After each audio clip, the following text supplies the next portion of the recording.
Events like these are for actual authors, not stupid amateurs, Professor Davis sneered, his words cutting through the ambient chatter of the Philadelphia Literary Festival. Shouldn't you be working on improving your grammar somewhere instead of pretending to belong here? I stood frozen, clutching my festival pass as the familiar humiliation washed over me. 11 years had passed since I sat in his creative writing 301 class, but Professor Robert Davis hadn't changed. Same wire-rimmed glasses, same condescending tone, same ability to make me feel 2 inches tall. I have every right to be here, I managed to say, though my voice came out smaller than intended. He snorted, looking down at me over those glasses. Just because you bought a ticket doesn't mean you belong among literary professionals. Some people simply lack the intellectual capacity for serious writing, as I believe I made clear to you in college. Several nearby attendees turned to watch our exchange, their curious expressions adding to my discomfort. I felt heat creep up my neck as I realized this confrontation was becoming a spectacle. My name is Mary Winters, and at 31, I've spent the last decade trying to prove Professor Davis wrong. After he publicly eviscerated my writing in his class and told me I was too dumb to ever be a published author, I nearly abandoned my dream completely. But instead, I channeled that humiliation into determination, writing at dawn before my day job and late into the night until my novel, The Midnight Shores, was complete. The irony that we were both attending the same literary festival wasn't lost on me. But while I knew why I was here, I didn't expect him to remember me, let alone continue his crusade to destroy my confidence all these years later. You should stick to reading books, not dreaming of writing them, he added with a dismissive wave. Some people simply don't have what it takes. As he turned away, I caught sight of something that made my stomach drop. The festival organizer, Josephine Barrett, was walking directly toward us with purpose in her stride. My heart raced. This confrontation was about to get much worse than I realized. Growing up in a small Pennsylvania town, books had always been my escape. My mother, a librarian, filled our home with stories, and I started writing my own by age 8. My childhood journals were filled with elaborate tales of adventure and mystery. Despite my early passion, writing never came easily to me. I struggled with dyslexia, making the technical aspects of writing a constant battle. When I earned a scholarship to attend the prestigious Eastwood University in Philadelphia, I believed it was my chance to develop my craft under the guidance of renowned professors. Professor Davis was a literary critic whose opinion could make or break careers. His creative writing seminar was selective, and being admitted felt like validation that my dream wasn't foolish. That illusion shattered during my first semester. While Davis praised the natural talent of other students, he seemed to take personal offense at my struggles. He would read my assignments aloud, his voice dripping with mockery as he highlighted every flaw. This is what happens when someone without basic comprehension skills attempts literature, he once announced to the class. I worked harder than anyone, spending countless hours in the writing center and meeting with tutors. I submitted and resubmitted assignments, desperate for even the faintest praise. Instead, Davis gave me a D in the course with a final note. Consider a career that doesn't require intellectual depth or language mastery. Despite his cruelty, some part of me still craved his approval. I believed that someone with his experience must be right, that perhaps I truly didn't have what it took.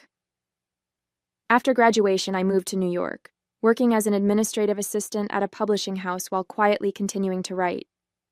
When my manuscript was rejected 27 times, Davis's words echoed in my mind. But on the 28th submission, an editor saw potential. The first warning signs that Davis's assessment might be wrong came when my debut novel received a glowing review in the New York Times. Then came the sales numbers, the international rights deals, and finally, the call from my agent about the film adaptation. With each success, the grip of Davis's criticism loosened slightly, but never completely vanished. I hadn't planned to attend the same festival as him. My publicist had arranged my appearance months ago, keeping certain details under wraps at my request. I'd wanted to arrive quietly, without fanfare. Now, watching him dismiss me once again, I wondered if I would ever escape the shadow of his judgment. There you are, Mary. I've been looking everywhere for you, Josephine called out, her voice carrying across the crowded atrium. My heart sank as Davis turned back toward us, his eyebrows raised with mild interest. The production team needs you for a sound check, and the photographer from the Philadelphia Inquirer is waiting, she continued, either oblivious to or ignoring the tension between us. We should really get you backstage before the crowd realizes you're out here. Davis's expression shifted from dismissive to confused, as Josephine, the festival's executive director, took my elbow with the deference typically reserved for literary celebrities. I'm sorry, is there some confusion? Davis interrupted, forcing a smile. This is a former student of mine, certainly not someone who needs a sound check. Josephine looked between us, bewildered. Professor Davis, right? I believe you're scheduled for the academic panel tomorrow. She turned back to me. Mary, we really should hurry. The VIP reception starts in 20 minutes, and you still need to meet with the introduction team. The color drained from Davis's face as understanding began to dawn. Wait, you don't mean… Oh, I'm sorry. I assumed you knew, Josephine said brightly. Mary Winters is our keynote speaker. Her novel has been on the New York Times bestseller list for 28 weeks now. We're absolutely thrilled she agreed to headline the festival this year. The shock on Davis's face was so profound, it might have been comical under different circumstances. His mouth opened and closed without sound as he processed this information. Several onlookers, recognizing me now that Josephine had said my name, began to whisper excitedly.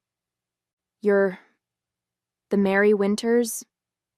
He finally managed, his voice suddenly stripped of its earlier condescension. The validation I had craved for so long was finally within reach. Yet as I stood there, watching him recalibrate everything he thought he knew about me, I felt strangely hollow. His opinion, which had dominated my thoughts for years, suddenly seemed insignificant against the weight of what I had accomplished despite him. Yes, Professor Davis, the very same student you said was too stupid to write a shopping list, let alone a novel, I replied, my voice steady but quiet. If you'll excuse me, it seems I have a keynote address to prepare. As Josephine led me away, I caught a glimpse of Davis's stunned expression, now tinged with the dawning realization that he had made a catastrophic misjudgment. For years, I had imagined this moment would bring triumphant satisfaction. Instead, I felt a strange mixture of vindication and lingering doubt. Despite all the external validation, the sales, the reviews, the film deal, a small part of me still heard his voice in my moments of writer's block, still questioned whether I truly deserved my success. Walking toward the VIP area, I realized that confronting Davis was only the beginning. The real challenge would be confronting the lasting impact of his words on my own self-perception. The VIP lounge buzzed with literary elites, authors whose work had shaped my childhood, editors from prestigious publishing houses, and critics whose reviews could make or break careers. As Josephine introduced me around, I forced myself to appear calm despite the turmoil inside me. The encounter with Davis had shaken me more than I wanted to admit. Mary, I wanted to apologize for that awkward moment earlier, Josephine said, as she handed me a glass of champagne. I had no idea about your history with Professor Davis. It's fine, I assured her, though it wasn't. Ancient history. Well, not to worry. He's relatively unimportant in the grand scheme of the festival, just participating in a panel on academic approaches to contemporary literature. You, on the other hand. She gestured to a large poster displaying my book cover and photo. You're our star. As we spoke, I noticed Davis entering the lounge, now wearing a VIP badge. My stomach tightened. Of course, he was still faculty at Eastwood, still carried enough literary credentials to warrant VIP status, even if he was a minor participant. He spotted me immediately and, after a moment's hesitation, began walking in my direction. The self-satisfied smirk that had haunted my college years was gone, replaced by an ingratiating smile that felt equally insincere. Mary, what an incredible surprise, he exclaimed, loud enough for nearby guests to hear. I always knew you had extraordinary potential.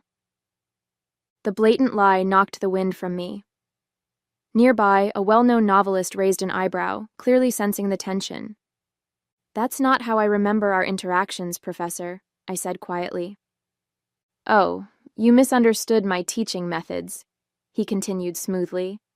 I'm tough on the students I believe in. I push them harder. I recognized your raw talent immediately. Each word felt like a fresh betrayal. He wasn't just denying his cruelty. He was attempting to claim credit for my success. Before I could respond, Josephine was called away to handle a situation at the entrance, leaving me alone with my former tormentor. I'd love to catch up properly, Davis continued, lowering his voice. Perhaps discuss featuring your journey in my upcoming book about nurturing literary talent. I'm including a chapter on my former students who found success. Your story would make an excellent centerpiece. The audacity was breathtaking.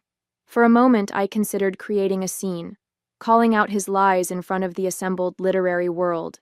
But something stopped me. The realization that public confrontation would only feed the narrative that I was still seeking his approval. I think that would be inappropriate considering your actual assessment of my abilities, I replied. His smile faltered slightly. Water under the bridge. We both know how the teaching relationship works. Sometimes pressure creates diamonds. He leaned closer. Between us, having my name associated with your success would benefit us both. You'd gain literary credibility beyond commercial success, and I'd expand your reputation, I finished for him. At my expense. A flash of his true nature, irritation, calculation, crossed his face before the mask slipped back into place. You should consider my offer carefully, Mary. The literary world is small, and influential voices matter. The implied threat hung in the air between us. He was suggesting that he could damage my literary reputation if I didn't play along with his revisionist history. It was the same intimidation tactic he'd used to silence my complaints in college. As he excused himself to network with other guests, I realized that simply succeeding wasn't enough. Davis wasn't going to acknowledge his wrongdoing. He was going to try to weaponize my success for his own benefit. The validation I'd sought for years was transforming into a new battle, and I had no idea how to fight it. The first hour of the VIP reception passed in a blur, as I mechanically chatted with admirers and fellow authors while keeping one eye on Davis. He moved through the crowd with practiced ease, stopping to speak with influential editors and critics. Several times I caught him gesturing subtly in my direction during these conversations. He's telling everyone he mentored you, came a voice at my elbow.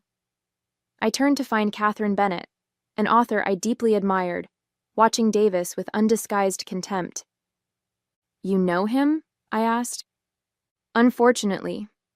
He was my colleague at Princeton before moving to Eastwood. She sipped her wine. He's taking credit for your work, you know.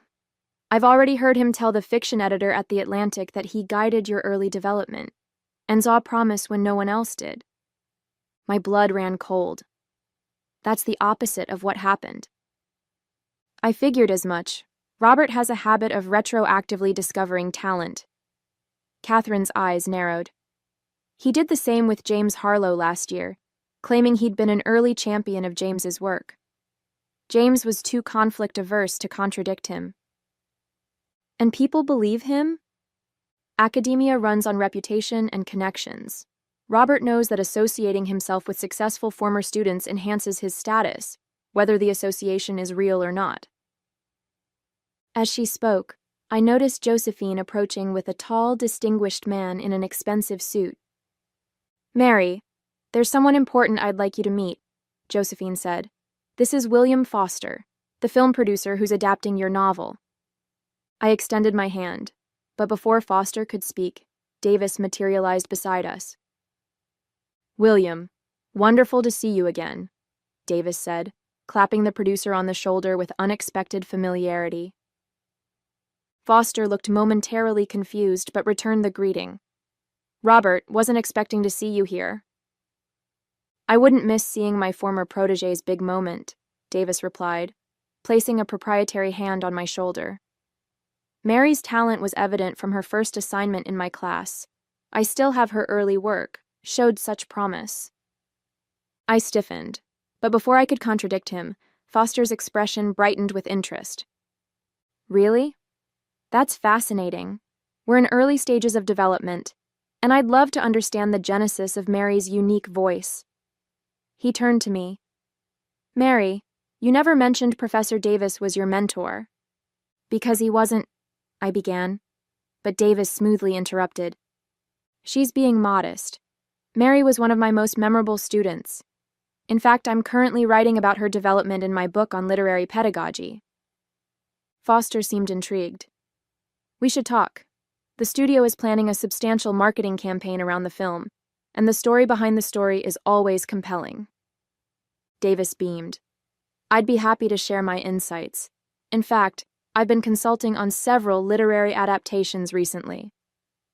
The conversation continued, with Davis skillfully positioning himself as an authority on my work and creative process. The room seemed to spin around me as I realized what was happening. Davis was not only trying to rewrite our history, but actively leveraging my success to advance his own interests with the film producer. As they exchanged contact information, I caught sight of a familiar face across the room, Jason Miller, who had been my actual mentor during my time at the publishing house. The person who had believed in me when no one else did, who had helped me reshape my manuscript and find my voice. In that moment, everything crystallized. Davis hadn't changed. He was still the same manipulative, credit-stealing opportunist he'd always been. But now his tactics threatened something much larger than my college GPA. He was attempting to insert himself into my career, my story, my achievement. The realization struck me like a physical blow. The professor who had nearly destroyed my confidence was now trying to profit from the success I'd achieved despite him. And if I didn't act decisively, his version of events would become the accepted narrative. The revelation about Davis's machinations galvanized me. As the reception continued, I discreetly spoke with Jason, explaining the situation in hushed tones. This doesn't surprise me, Jason muttered. Davis tried something similar with another writer I work with. He's made a career out of claiming credit for others' success. I need to stop him before he convinces everyone he's responsible for my career, I said. But a public confrontation would make me look petty or desperate. Jason thought for a moment. You have something he doesn't. Evidence. Do you still have any of his feedback from college? A memory flashed through my mind. The portfolio I'd kept of all my college writing, including Davis's scathing critiques. I'd preserved it not out of nostalgia, but as motivation, a reminder of what I was fighting to disprove. Those red-inked pages contained ample evidence of his true assessment of my abilities. I have everything, I confirmed, but how do I use it without looking like I'm seeking revenge? You're giving the keynote tomorrow. It's the perfect platform, Jason suggested. Not for revenge, but for honesty about your journey. I began formulating a plan, but as I scanned the room, I realized Davis had vanished, along with William Foster. A quick inquiry revealed they had left together, Foster apparently fascinated by Davis's insights into my creative process. The next morning, I arrived early to prepare for my keynote. As I approached the green room, I heard Davis's voice from inside. Fundamentally changed her approach after my guidance. The techniques I emphasized in my advanced seminar are evident throughout the novel, particularly in the third act. I paused outside the door, listening as Davis held court with several festival organizers and what sounded like a journalist. So you recognized her talent early on? A woman asked. Absolutely. While rough around the edges, her potential was clear to me. I took a special interest in her development. That's not how Mary described your relationship when we interviewed her last year, the journalist replied, skepticism evident in her tone. She mentioned struggling with confidence after harsh criticism from a professor. A common misunderstanding, Davis countered smoothly. Rigorous critique is often misconstrued as harshness by developing writers. The proof is in the results. Look at her success now. I'd heard enough. Pushing open the door, I found Davis seated with a reporter from the Philadelphia Inquirer, 2 festival board members, and Josephine. Their conversation halted abruptly at my entrance. "Mary, we were just discussing your remarkable journey," Davis said, not missing a beat. "I was sharing how rewarding it's been to see your growth since your time in my class." The reporter studied my face, clearly noting my reaction. "Is that an accurate characterization of your relationship, Ms. Winters?" All eyes turned to me. This was the moment to expose Davis publicly, to call out his lies and manipulation. Yet something held me back. A direct accusation would create drama that would overshadow the festival and my keynote. It would make the story about him rather than my work. "Professor Davis certainly had an impact on my development," I said carefully. "I'll be discussing that in detail during my keynote." Davis smiled smugly, interpreting my response as capitulation. The reporter seemed unsatisfied, but made a note. "If you'll excuse us, I need to speak with Mary about the schedule," Josephine interjected, sensing tension. As the others filed out, Davis lingered. "Wise choice, Mary," he murmured. "I look forward to your speech." After he left, Josephine turned to me with concern. "Is everything all right? You seemed uncomfortable." I hesitated, then made a decision. "Actually, I'd like to make a small change to the introduction for my keynote," I said. "And I'd need to display some additional materials during my talk." Josephine looked curious but nodded. "Of course. What did you have in mind?" As I outlined my revised approach, a weight lifted from my shoulders. I wasn't going to confront Davis directly. I was going to tell my story, the complete truth, and let the evidence speak for itself. He expected me to either publicly attack him or silently comply. Instead, I would do something he never taught me. I would find a third option. The main hall of the Philadelphia Convention Center was packed with nearly 1,000 attendees when I stepped onto the stage. Under the bright lights, I could make out Davis sitting prominently in the third row, an expectant smile on his face. Beside him sat William Foster, the film producer, along with several influential literary critics. "It is my great pleasure to introduce our keynote speaker," Josephine began. "Mary Winters, whose debut novel, The Midnight Shores, has captivated readers worldwide, spending 28 consecutive weeks on the New York Times bestseller list. Her work has been praised for its authentic voice, emotional depth, and technical virtuosity. Please welcome Mary Winters." The applause washed over me as I approached the podium. My heart raced, but not from stage fright. I had rehearsed this speech dozens of times, but never with the modifications I had made just hours before. "Thank you for that kind introduction," I began. "Today, I'd like to talk about the journey that brought me here, the full, unvarnished truth of it." The slides behind me shifted to display the cover of my novel, followed by a series of glowing reviews. Success like this doesn't happen in isolation. It takes mentors, supporters, and sometimes obstacles that force you to develop resilience. I clicked to the next slide, which displayed a scanned image of a college paper covered in red ink.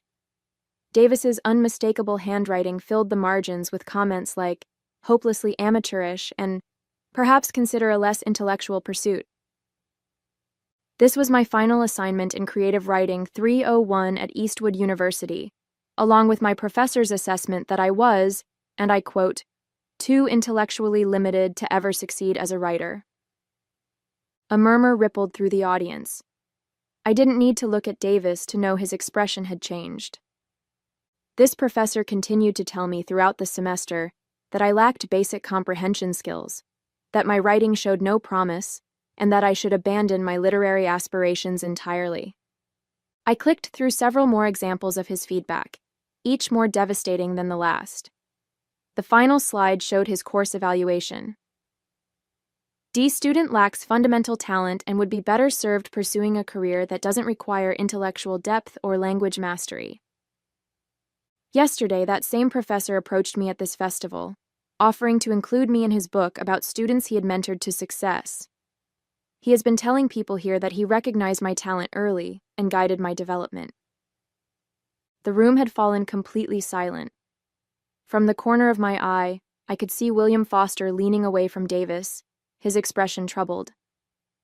I'm sharing this not out of bitterness or a desire for revenge, but because the story of how we overcome obstacles matters. For years, I internalized these assessments. I believed I was too stupid to write, that my voice didn't matter, that I shouldn't even try. I paused, meeting Davis's gaze directly for the first time. His face had drained of color. What changed wasn't my intelligence or ability.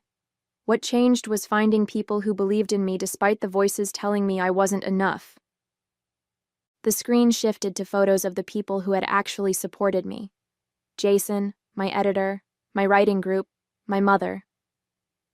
These are my true mentors. They didn't tear me down to build themselves up. They didn't attempt to claim credit for my work. They simply believed in me when I couldn't believe in myself. As I continued my speech discussing the novel and my writing process, I could see Davis shrinking in his seat, aware that everyone around him now knew the truth. William Foster had moved to a different row, leaving Davis isolated. The narrative he had tried to construct had collapsed completely. When the keynote concluded, I received a standing ovation. As attendees approached for the book signing that followed, many shared their own stories of overcoming discouragement and rejection. The personal connection was more meaningful than any revenge could have been. From my seat at the signing table, I watched Davis attempt to approach several industry contacts, only to be politely rebuffed. The editor, who had been enthusiastic about his book on literary pedagogy, now avoided eye contact. The film producer, who had seemed so interested in his insights, now walked briskly in the opposite direction when Davis approached. Catherine Bennett, the author who had warned me about Davis's tactics, stopped by my table with a satisfied smile. "Masterfully handled," she said. "The English department at Eastwood will be discussing this for years to come." I didn't want to humiliate him, I admitted. I just needed the truth to be known. Sometimes the truth is more devastating than any planned revenge could be. She glanced over at Davis, now standing alone near the exit. His colleagues are already texting about what you revealed. Apparently, you're not the first student he's treated this way, just the first to speak up with evidence. As the signing continued, Jason approached with news that made my heart soar. "William Foster wants to meet with you privately," he said. "He's interested in having you write the screenplay adaptation yourself. He said, and I quote, 'Her authentic voice is what made the novel special. We need that same voice for the film.'" The validation was overwhelming. Not only had I succeeded as a novelist, but my career was expanding in ways I had never imagined possible. Near the end of the session, Davis finally approached my table. The arrogant professor was gone, replaced by a subdued man who could barely meet my eyes. "I owe you an apology," he said quietly. "My behavior was inexcusable, both then and now." I studied him, searching for sincerity and finding instead calculation. This wasn't genuine remorse. It was damage control. "I'd like to make things right," he continued. "Perhaps we could issue a joint statement clarifying our past relationship. I could acknowledge my excessive criticism while you could mention any positive aspects of my teaching that might have influenced you." Even now, he was trying to salvage something for himself. I smiled, picked up a copy of my novel, and signed the title page. "To Professor Davis, who reminded me that critics are just readers with opinions. Thank you for the motivation." I handed him the book and turned to the next person in line, effectively dismissing him. As he walked away, book in hand, I felt no triumph or satisfaction, only a quiet peace. I had reclaimed my narrative and my power. Later that evening, as I prepared for a dinner with fellow authors, Josephine pulled me aside. "The board just met. They've decided not to include Professor Davis in next year's program," she informed me. Several prominent authors indicated they wouldn't participate if he was invited back. I nodded, understanding the full weight of what had happened. Davis had spent decades building his reputation, positioning himself as a kingmaker in literary circles. In one afternoon, that carefully constructed image had crumbled. But what mattered more was what I had built, a career based on my own voice, my own perseverance, my own truth. As I joined my fellow writers at dinner, I felt lighter than I had in years. The shadow of Davis's judgment no longer followed me. I was exactly where I belonged, not because anyone had given me permission to be there, but because I had earned it despite those who tried to convince me I couldn't. Tomorrow, I would begin work on my second novel, carrying forward not the weight of old criticism, but the confidence of having finally completely proven it wrong.